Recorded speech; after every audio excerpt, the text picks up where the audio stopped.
तो कहीं बुराई में कहीं क्षणिक आनंद भी नहीं, उसमें भी नहीं, लेकिन आदत पड़ गई है तो उसको करते हैं। तो ये आदत कैसे बदलेगी और कब बदलेगी? जब कभी महापुरुषों का सत्संग होगा बदल जाएगी, लेकिन सत्संग नहीं मिलेगा तो ये आदत बदलेगी कहाँ? कौन बदलेगा इसको? किताबें बदल नहीं सकती हैं, क्योंकि किताबों में जो लिखा वो तो समझ में आपकी आ नहीं सकता। अब वो समझाने वाले और किताबों को बनाने वाले महापुरुष मिल जाए तब तो ये काम हो सकता है, नहीं तो नहीं हो सकता। तो ये सब आपको जेल खाने में भुगतान भोगना होगा, भरना होगा, ये सब खमियाजा भरना पड़ेगा। और उसने इतने कठोर कारागार 4 खानों के, अंडज पिंडज उपमज अस्तावर और 84 लक्षयोनिया, इसके अतिरिक्त नरक, यानी इतने बनाए और अनेक नाम के नरक, और उनमें जब वो बंद करेगा तो बताओ वो कौन जाएगा छुड़ाने, और कौन तुम्हारी रोने की आवाज को सुनेगा? तुमको तो ये समझते हो मजाक है, ये मजाक नहीं। महापुरुष जो है वो अंतर उस सृष्टि में चढ़ करके देखते हैं कि जीव किस तरह से डाले जाते हैं, कैसे निकाले जाते हैं, कौन ले जाता है, किसके सहारे जाते हैं। तो वो तो मतलब है खचाखच चल रहा, और तुम अंधे हो, तुम्हारी तो आंख बंद हो गई, इसलिए उसको क्या, तुम्हारे ऊपर बोझा लगा हुआ और बस आंख बंद हो गई। अब तुम अपने को भी नहीं पहचान सकते, उसको क्या पहचानोगे? तो महापुरुषों की तो जरूरत थी सदा आपको, और आपको चाहिए था कि भाई महापुरुषों से मिलते रहते तो जो कुछ भी गलती गुलती, जो कुछ भी अनाचार जो हो गया होता तो हम याचना करते तो हमारी सुनवाई उनके दरबार में हो जाती, सुन लेते, तभी तो जीव छुटकारा पा सकता। अगर रिहाई नहीं होगी उसकी, माफ नहीं किया जाएगा, छुटकारा नहीं पा सकता। क्योंकि उनके पास तो साबुन है, औषधि है, उसको लगाते हैं, धो डालते, धो देते, और जब धो दिया तो निर्मल हो गया। मन है, बुद्धि है, चित्त है, अंतःकरण, ये और जीवात्मा निर्मल हो गई तो उस जीवात्मा की मतलब है आँख खुल जाती। जब सफाई हो जाएगी तो पर्दा बोझा हट जाएगा कालमा का, तो आँख खुल जाएगी, उसी से तो आँख बंद है, खुल जाएगी। तीसरी आँख ज्ञान चक्षु शिव नेत्र है। तो आप तो दरवाजे पर बैठे हो, इधर मनुष्य का दरवाजा देखो, इधर ये दोनों आंखों के बीचों बीच मूर्त बैठी है, बिल्कुल द्वार पर बैठी है, शरीर में कहीं नहीं। मैं आपको ये समझा रहा हूँ कि शरीर के अंदर निवास इस जीवात्मा का है ही नहीं, नहीं तो कहीं न कहीं पता चल जाता है कि इधर रहती है, यहाँ रहती है, इधर रहती है, यहाँ रहती है, लेकिन शरीर में नहीं, नाके पर है दरवाजे, तो वहाँ कैमरा नहीं जा सकता, वहाँ एक्सरे नहीं आ सकता है, वहाँ तुम्हारा हाथ नहीं पहुँच सकता, तलवार नहीं पहुँच सकती है, वहाँ पर कोई मतलब अग्नि नहीं जा सकती। ऐसी जगह पर उसको बैठा दिया। ऊपर में स्वर्ग और बैकुंठ का रास्ता सामने ही, यानी स्वर्ग और बैकुंठ कोई दूर नहीं है, सामने ही है।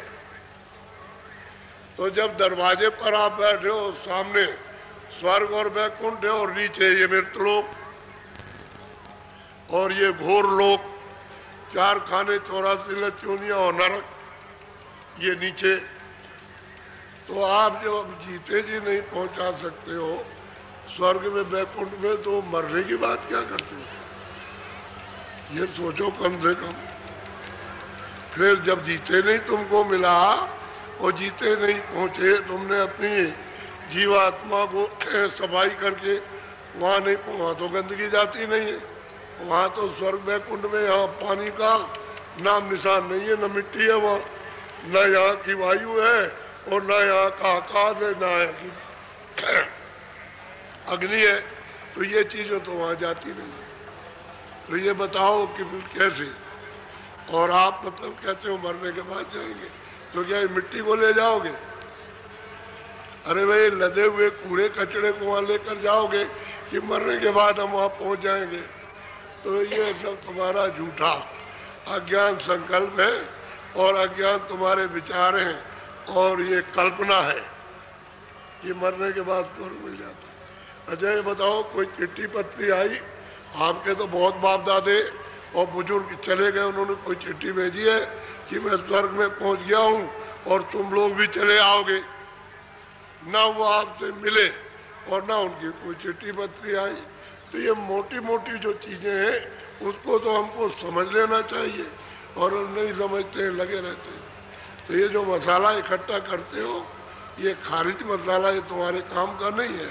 ये जड़ मसाला, ये किसके काम का? इसके काम का। ये शरीर पंचभौतिक है, जड़ है। ये सब मसाला जितना भी है, खाने का, पीने का, ओढ़ने का, ये जो भी है, ये मसाला जल, पृथ्वी, अग्नि, वायु, आकाश, इसी मसाले का ये बना। तो ये सब मसाला इसके काम का है।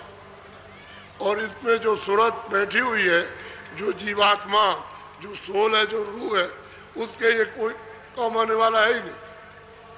वो तो अलग है, वो इससे अलग बैठी हुई है। लेकिन बोझा दब गया, जब बोझा उसके ऊपर पड़ा तो वो दब गई, और दरवाजे से उसका प्रकाश यानी फायरिंग कर रहा है।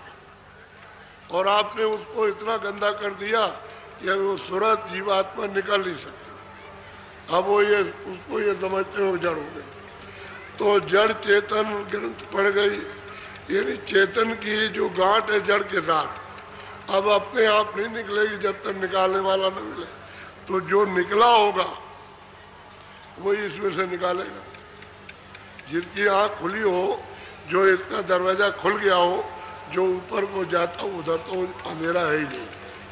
सच्ची बात तो ये है कि अब क्या बताया जाए आपको कि उधर तो कोई अंधेरा है नहीं, क्योंकि अब तो साधकों को मालूम होने लगा ना कि उधर अंधेरा नहीं, उधर उजाला ही उजाला।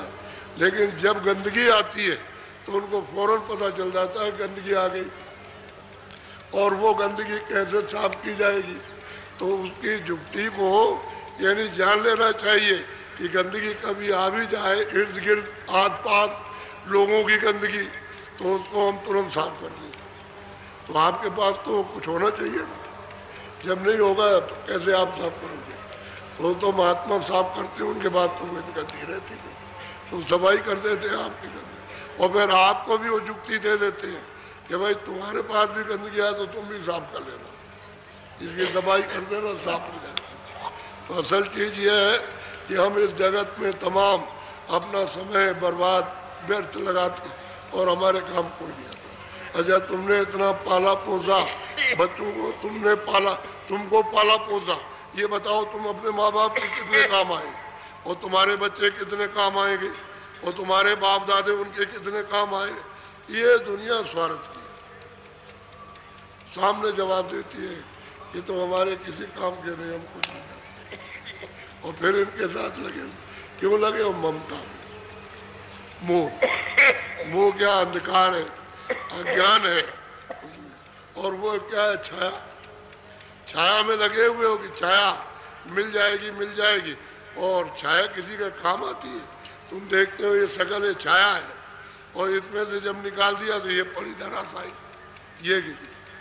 अभी बताओ कि घर में रखोगे, अभी वहां गाड़ दोगे और जला दोगे, बस छाया खत्म हो गई, और थोड़े दिन सीना पीटोगे और कहोगे मतलब ये, और उसके बाद खत्म।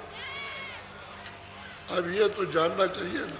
सत्संग मिलेगा तो ये सब जानकारी होगी, और सत्संग नहीं मिलेगा तो कोई जानकारी नहीं। और सत्संग मिलेगा तो जीवात्मा जाग जाएगी, और ये सब राज वो सब देखेगी, देख लेगी ये कि हम किस तरह से आते हैं, किस तरह से जाते हैं, कैसे निकाले जाते हैं, कैसे डाले जाते हैं, और फिर इनका हिसाब किताब कहाँ होता है। सब ये जब दृष्टि खुलती है और उधर में जब अंधेरा दूर होता है और प्रकाश जब सामने, तो सब ये जानकारी होती है।